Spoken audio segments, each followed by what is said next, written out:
Assalamualaikum warahmatullahi wabarakatuh. Doa sangat penting bagi hidup kita. Menentukan kehidupan kita saat ini, esok, yang akan datang, bahkan kehidupan setelah kematian. Menentukan nasib kita, keluarga kita, saudara-saudara kita, teman-teman kita, bangsa kita, bahkan muslim di seluruh dunia, kepada siapa kita memanjatkan doa.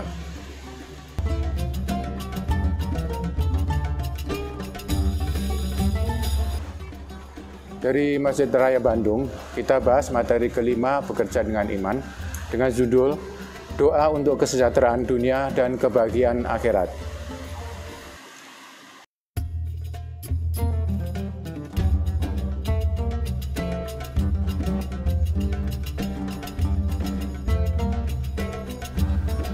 Muslimin dan muslimat yang disayang Allah, para pengusaha, wirausaha, para pegawai, para karyawan, para mahasiswa dan pelajar. Kenapa doa sangat penting? Ternyata doa itu dapat merubah takdir. Sebagaimana sabda Rasulullah SAW, yaitu yang dapat menikah dengan takdir hanyalah doa. Yang dapat menambah umur hanyalah amalan. Hadis riwayat Tirmizi, maksudnya adalah dengan berdoa kita akan mudah menjalani takdir, bahkan seolah-olah takdir buruk seperti tertolak atau tidak terjadi. Sebagai contoh, bila terjadi musibah atau kecelakaan, dengan berdoa akan ada yang menolong dengan izin Allah Subhanahu wa taala. Itulah makna sebenarnya daripada doa. Doa itu seruan, permohonan yang hanya ditujukan kepada Allah Subhanahu wa taala. Allah Subhanahu wa taala sungguh-sungguh berpesan kepada kita tentang hal ini dengan firman-Nya, sesungguhnya berhala-berhala yang kamu seru selain Allah itu adalah makhluk yang lemah, yang serupa juga dengan kamu. Maka serulah berhala-berhala itu, lalu biarkanlah mereka memperkenankan permintaanmu, jika kamu memang orang-orang yang benar. Al-A'raf 194. Itulah pesan dari Allah. Janganlah sekali-kali mengharapkan sesuatu kepada bebatuan, berhala-berhala yang seperti sekarang ada kedudukan, ada jabatan, ada segala macam benda-benda mistik. Karena ini perbuatan syirik yang sangat dibenci oleh Allah Subhanahu wa taala. Kemudian Tuhanmu berfirman, berdoalah kepadaku, niscaya akan kuperkenankan bagimu. Sesungguhnya orang-orang yang menyombongkan diri dari menyembahku dan akan masuk neraka jahanam dalam keadaan hina dina. Surat Al-Mu'min ayat 60. Allah Subhanahu wa taala sampaikan, yang tidak mau berdoa kepadanya itu adalah orang-orang yang sombong, dan neraka jahanam nanti tempatnya. Baiklah, mari kita mulai pelajari teknis bagaimana berdoa. Pertama adalah kapan waktu yang tepat untuk berdoa.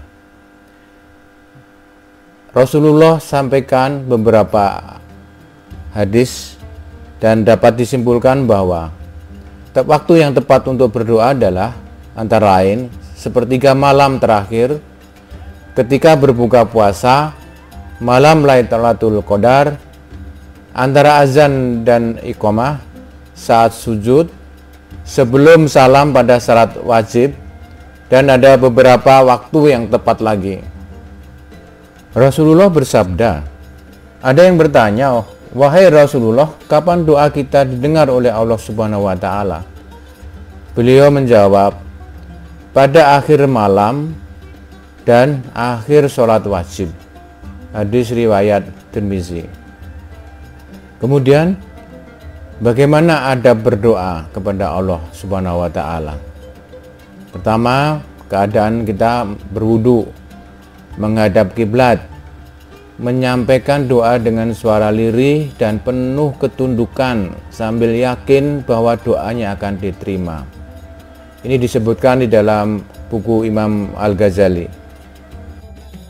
Firman Allah dalam surat Al-A'raf ayat 55, berdoalah kepada Rabb-mu dengan berendah diri dan suara lembut.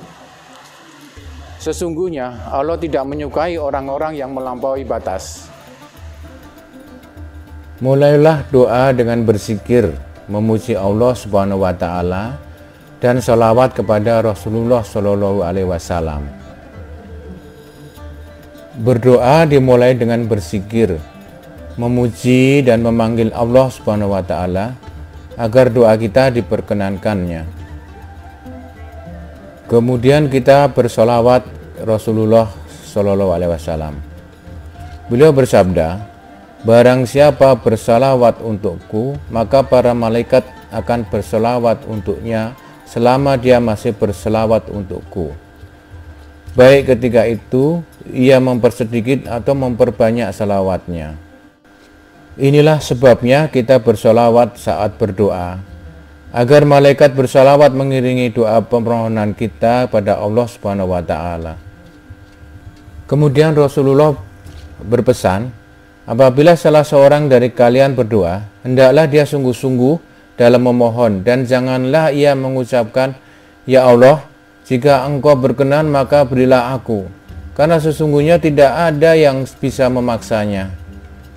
Jadi kalau berdoa jangan memaksa, jangan tergesa-gesa, hanya berdoa pada saat perlu atau butuh, dan membesar-besarkan atau melampaui batas.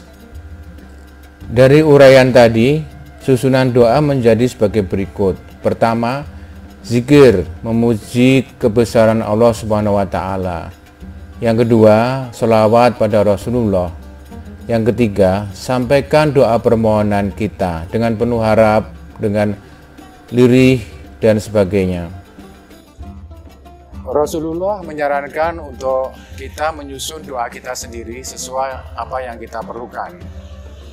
Hendaklah salah seorang dari kalian senantiasa meminta kebutuhannya kepada Allah Subhanahu wa taala. Sampai pun ketika meminta garam, sampai pun meminta tali sandalnya ketika putus. Di awal pembahasan bekerja dengan iman, kita merumuskan niat kita. Di sini Rasulullah Shallallahu alaihi wasallam mengajarkan kita untuk merumuskan sendiri doa kita sesuai kebutuhan kita. Bila dalam perjalanan aktivitas amalan kita tidak bermasalah, bersyukurlah dan minta kepada Allah agar tetap dijaga sampai tercapai tujuan amalan itu. Bila ada masalah, mintalah pertolongannya. Beberapa contoh doa yang diajarkan Rasulullah antara lain doa mendatangkan rezeki. Rasulullah bersabda, yang mana jika seseorang memohon kepada Allah dengan nama tersebut, niscaya Allah akan mengabulkan permohonannya, yaitu ayat yang ada pada surat Ali Imran 26-27, hadis riwayat Tabrani. Doanya menjadi sebagai berikut. Ya Allah, wahai Tuhan pemilik kekuasaan, Engkau berikan kekuasaan kepada siapapun yang Engkau kehendaki, dan Engkau cabut kekuasaan dari siapapun yang Engkau kehendaki. Engkau muliakan siapapun yang Engkau kehendaki, dan Engkau hinakan siapapun yang Engkau kehendaki. Di tangan Engkau lah segala kebijakan. Sungguh Engkau maha kuasa atas segala sesuatu. Engkau masukkan malam ke dalam siang, dan Engkau masukkan siang ke dalam malam. Dan Engkau keluarkan yang hidup dari yang mati, dan Engkau keluarkan yang mati dari yang hidup. Dan Engkau berikan rezeki kepada siapapun yang Engkau kehendaki tanpa perhitungan. Salawat dan salam bagi Rasulullah SAW, keluarganya, sahabat-sahabatnya, dan pengikutnya sampai akhir zaman. Limpahkan rahmat-Mu ya Allah, rezekimu sebagaimana Kau limpahkan pada orang-orang yang Kau kehendaki. Wahai Engkau Zat yang Maha Kaya. Amin ya Rabb.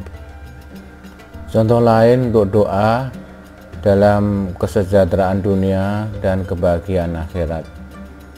Ya Allah, Perbaikilah agamaku untukku, yang mana ia merupakan penjaga perkaraku. Perbaikilah duniaku, yang di dalamnya terdapat kehidupanku.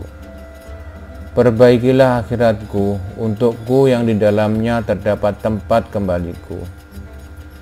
Jadikanlah hidupku sebagai tambahan untukku dalam setiap kebaikan, serta jadikanlah matiku sebagai istirahat untukku dari segala keburukan.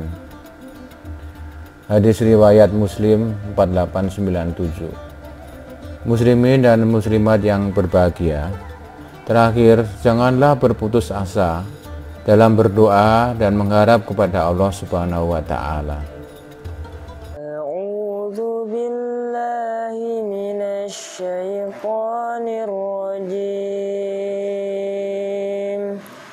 Qul ya ibadiyalladzina asrafu ala anfusihim la taqnatu min rahmatillah